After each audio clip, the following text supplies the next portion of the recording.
Ciudad Juárez. Una calle polvorienta.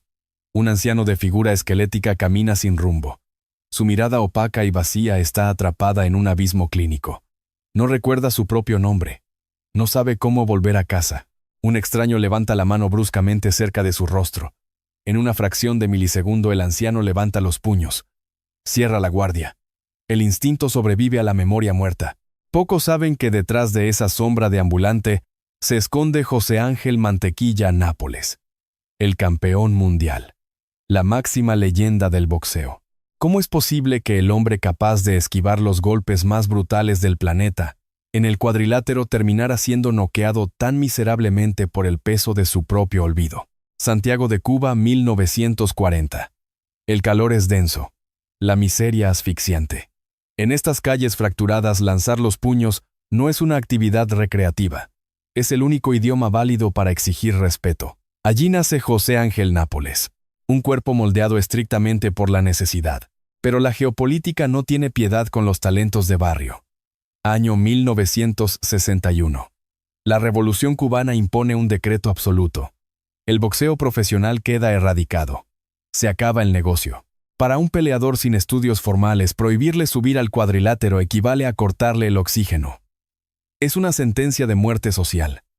La única salida es abandonar la isla. Huir. Aterriza en México. Es un exiliado.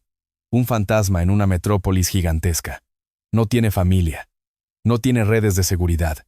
En sus bolsillos no hay absolutamente nada. En este punto la psicología de la supervivencia extrema se activa. Cuando estás completamente solo en tierra ajena, recibir daño físico es un lujo que no puedes pagar. Una costilla fracturada significa no comer. Una lesión ocular significa dormir en la calle. El pánico a la pobreza reconfigura su sistema neurológico. Su cerebro desarrolla una mecánica de evasión casi sobrenatural. En los cuadriláteros mexicanos el público observa un fenómeno anómalo. José Ángel no bloquea los golpes con fuerza bruta. Los hace desaparecer. Anticipa la contracción muscular de su oponente y desplaza su peso milímetros antes del impacto. Los rivales lanzan ataques con fuerza homicida, pero sus guantes solo encuentran el aire. Resbalan sobre su torso sudoroso, caen en el vacío. La grada comienza a gritar un apodo: Mantequilla. Para la prensa deportiva es una metáfora de su elegancia, un estilo suave, intocable, estético. Pero el análisis conductual revela la crudeza escondida detrás del mito. Su agilidad no es una coreografía ensayada para robar aplausos. Es el mecanismo de defensa más puro de un hombre acorralado. Resbala como mantequilla porque dejar que lo toquen significa regresar a la miseria de la que acaba de escapar. México lo adopta como a un hijo legítimo. El exiliado hambriento se transforma en la máquina de generar dinero más perfecta de su época. Los promotores afilan los colmillos. Las bolsas de apuestas explotan. El problema del instinto de supervivencia es su visión de túnel. Te entrena a la perfección para esquivar un gancho de derecha a la mandíbula. Te vuelve invencible en un espacio de 6 por 6 metros iluminado por reflectores, pero te deja completamente ciego ante los depredadores que te sonríen, te aplauden y te abrazan en la oscuridad de los vestidores. 81 victorias, 54 knockouts, 15 defensas del título mundial. En la división de peso welter, los registros históricos dictan una dictadura absoluta. Durante los años 60 y 70, José Ángel Nápoles no es un simple atleta. Es una industria transnacional en sí mismo. Las arenas de boxeo colapsan cada vez que su nombre aparece en la marquesina. Las transmisiones televisivas cruzan continentes. Y con la adoración febril de las masas llega el verdadero adversario, el dinero. No cae como una llovizna. Llega como una avalancha brutal. Cheques con cifras astronómicas aterrizan de golpe en las manos de un hombre que creció midiendo la vida en gramos de pan. La psicología conductual conoce bien este fenómeno. La pobreza extrema genera un trauma profundo, que el cerebro humano intenta anestesiar mediante el exceso compulsivo. El exiliado cubano necesita gritarle al mundo que ya no es invisible, que ha triunfado. Los autos deportivos europeos comienzan a acumularse en su garaje. Viste trajes a la medida, anillos de diamantes macizos y financia fiestas que no conocen el amanecer. Compra su pertenencia a una élite económica que en el fondo lo sigue viendo como un simple gladiador de entretenimiento. Febrero de 1974. París, Francia. La ambición económica lo empuja hacia un abismo patrocinado por la alta sociedad. El famoso actor Alain Delon financia un combate lógicamente imposible. Nápoles sube a la categoría de peso mediano para enfrentar al coloso argentino Carlos Monzón. La diferencia física es suicida. El cuadrilátero bajo una carpa de circo francés se convierte en un matadero. Mantequilla es masacrado. Sus ojos se cierran bajo la inflamación y la sangre. En el séptimo asalto, desde su esquina arrojan la toalla. Es una paliza inhumana que altera su neurología para siempre. Pierde el combate, pero la bolsa de dinero cobrada es histórica. Pero deténganse un momento. Observen atentamente la periferia del campeón tras cada victoria y cada derrota millonaria. Detallen el paisaje humano que se congrega en sus vestidores de lujo. Ha mutado. Ya no hay entrenadores estrictos preocupados por su salud. Hay parásitos. Decenas de amigos de ocasión le palmotean la espalda. Promotores con sonrisas de tiburón extraen sus porcentajes con la precisión de un bisturí. Asesores que operan en las sombras. El dinero quema en sus bolsillos, y las rémoras lo saben. Las cuentas de los restaurantes más caros, las deudas en los hipódromos, las apuestas clandestinas. Todo, absolutamente todo, se carga a la cuenta del ídolo. Él firma documentos legales y contratos sin leer la letra pequeña. Delega el control de su patrimonio porque en su ingenuo código callejero, la traición entre hermanos es inconcebible. Es la ironía más sádica y perversa del deporte. Sobre la lona Mantequilla poseía un radar ultrasónico para detectar el peligro. Podía ver venir un gancho de izquierda antes de que su oponente pensara en lanzarlo. Pero fuera del encordado estaba completamente ciego. La luz de los reflectores era tan cegadora que le impidió ver cómo su imperio financiero estaba siendo saqueado sistemáticamente desde adentro. El peleador intocable estaba recibiendo la paliza más grave de su vida sin recibir un solo golpe físico. ¿De qué sirve tener los reflejos más rápidos de la historia humana si cuando te quitas los guantes invitas a tus propios verdugos a cenar a tu mesa? El ocaso no se anuncia con sirenas. Comienza con un goteo silencioso. Finales de la década de 1970. El campeón se retira formalmente. Las cámaras de televisión recogen sus gruesos cables y abandonan la escena. Y es exactamente en esta inaugurada penumbra donde las matemáticas dejan de tener sentido. Hablamos de millones de dólares, ganancias exorbitantes acumuladas durante más de una década de dominio mundial absoluto. De pronto, el flujo de efectivo se evapora con una velocidad que desafía cualquier lógica contable. Las versiones oficiales del medio son convenientes y fáciles de digerir. Se rumorea que su adicción a las carreras de caballos fue el agujero negro de su fortuna. Se dice que compraba ejemplares pura sangre de precios escandalosos que rara vez cruzaban la meta financiando el fracaso con cheques firmados al vapor. Pero los investigadores que escarban en el lado oscuro del boxeo perfilan una teoría mucho más siniestra. Una maquinaria de desfalco meticulosamente orquestada. Los contratos de esa época eran laberintos legales diseñados para asfixiar. Se sospecha fuertemente que sus apoderados establecieron esquemas de comisiones abusivas, dinero desviado a cuentas no declaradas en paraísos fiscales, propiedades adquiridas con su sangre pero registradas a nombre de testaferros invisibles. Ese séquito incondicional, esa corte de hermanos de juerga presuntamente operó como un cártel de sanguijuelas. Saquearon a un exiliado con nula educación financiera. Un hombre capaz de esquivar un puño a 100 kilómetros por hora pero absolutamente incapaz de detectar el veneno en un contrato notarial. Y mientras el imperio económico se reducía a cenizas, una tragedia biológica aún más cruel comenzaba a emitir sus primeras alarmas subterráneas. Observen con lupa las entrevistas concedidas poco antes de su retiro. Escuchen la cadencia de su voz. La nitidez verbal comienza a desmoronarse. Hay una ligera torpeza en la articulación. Las sílabas se arrastran como si pesaran toneladas. Sus ojos, antes afilados como navajas, muestran fracciones de segundo donde la conexión con el presente se corta abruptamente. Su entorno justificaba estas anomalías bajo la coartada de la resaca, las desveladas o el simple agotamiento. Pero la neurología forense moderna no acepta excusas de cantina.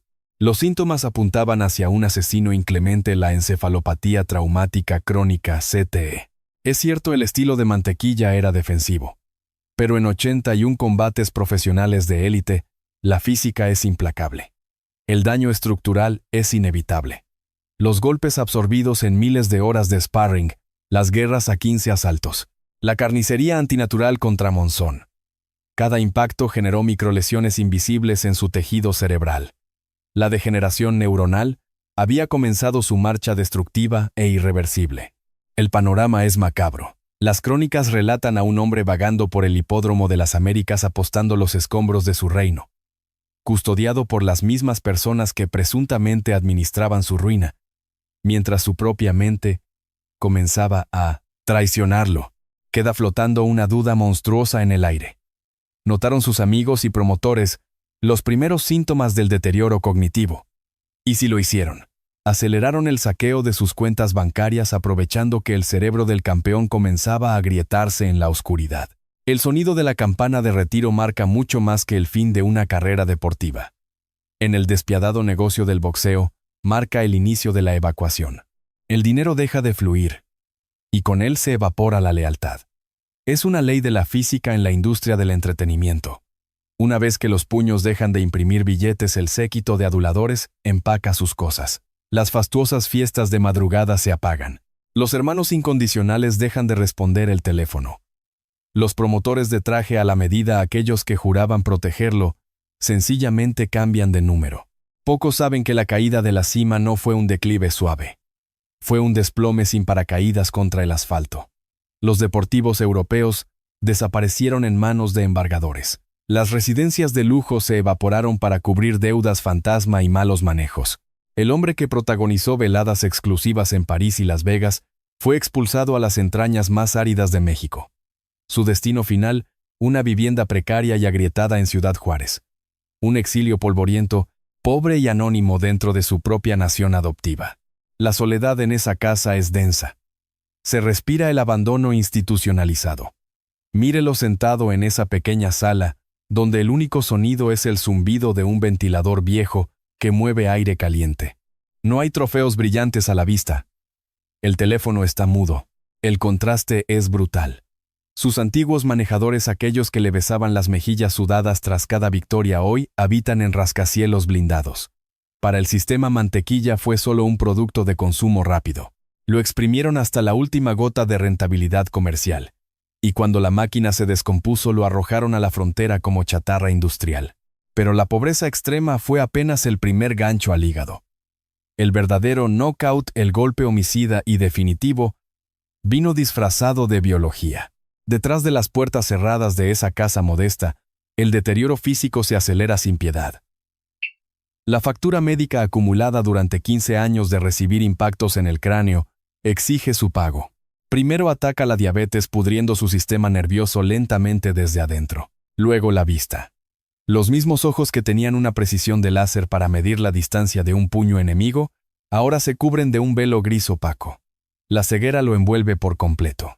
Y entonces se dicta la sentencia final. La demencia pugilística. El Alzheimer, inducido por el trauma cráneoencefálico crónico. La verdad sepultada bajo los contratos lucrativos y las glorias televisivas es esta. El boxeo no solo devoró su cuenta bancaria, le disolvió la mente, le robó el alma. La reacción de los medios de comunicación es de una crueldad forense. De vez en cuando alguna televisora envía una cámara a las calles rotas de Juárez. Entran a su casa. Lo graban postrado, frágil, tembloroso.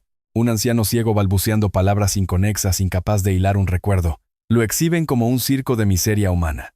Musicalizan el reportaje con un tono melodramático para exprimir las lágrimas del público, recolectan su rating y regresan a la capital. Lo dejan allí, abandonado en la inmundicia, sobreviviendo de la caridad vecinal y de exiguos apoyos gubernamentales. El cerebro del titán se convierte en una celda sin ventanas. Olvida sus propios knockouts. Olvida las ovaciones que hacían temblar las arenas. La enfermedad borra su identidad con la misma voracidad con la que los estafadores borraron los ceros de su fortuna. El peleador que se deslizaba intocable sobre la lona terminó atrapado en una silla, incapaz de esquivar el golpe más sádico de la existencia, perderse a sí mismo en la más absoluta oscuridad. La confesión más aterradora dentro del mundo criminal rara vez se pronuncia frente a un micrófono. A veces, la confesión más nítida es un silencio ensordecedor. Durante las últimas 2 décadas de la vida de José Ángel Nápoles, La industria global del boxeo mantuvo los labios herméticamente sellados. Las mismas federaciones internacionales que forjaron cinturones de oro macizo con su nombre, miraron estratégicamente hacia otro lado. Los magnates que se hicieron multimillonarios vendiendo los derechos de transmisión de sus peleas desarrollaron una conveniente amnesia corporativa. Ese silencio absoluto no fue indiferencia. En términos de investigación forense, ese silencio fue una declaración de culpabilidad. La caída de Mantequilla no fue un desafortunado error de cálculo personal. No fue simplemente la tragedia clásica de un atleta ingenuo que derrochó su fortuna en apuestas de caballos y fiestas. Esa es apenas la narrativa oficial, la cortina de humo mediática diseñada cuidadosamente para proteger a los verdaderos verdugos.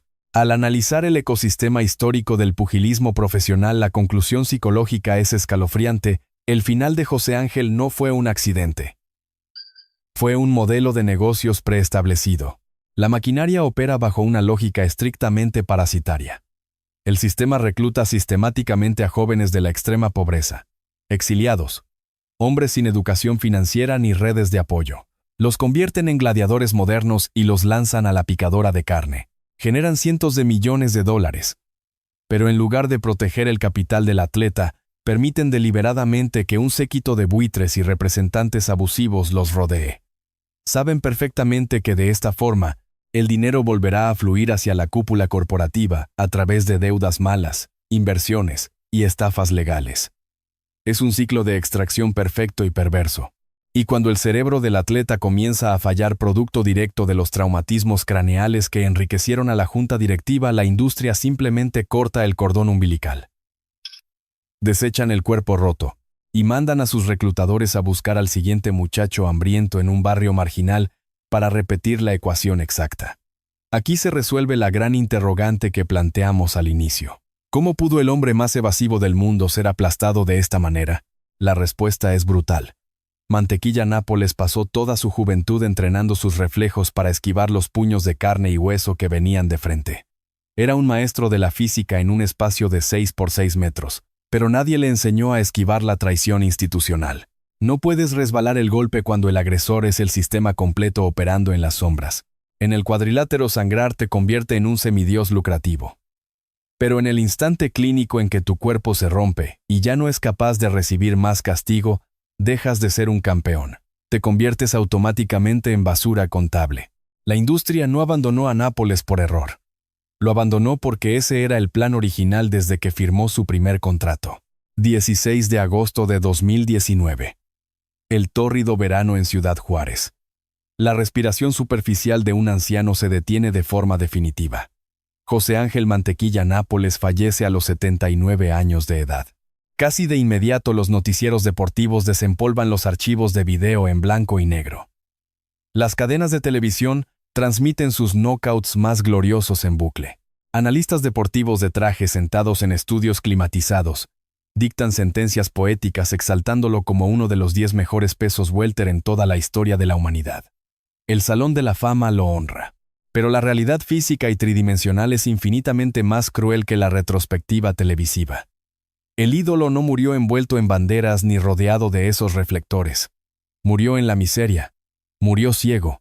Murió atrapado en el laberinto oscuro de la demencia, donde ya ni siquiera sabía que un día había sido el rey del mundo.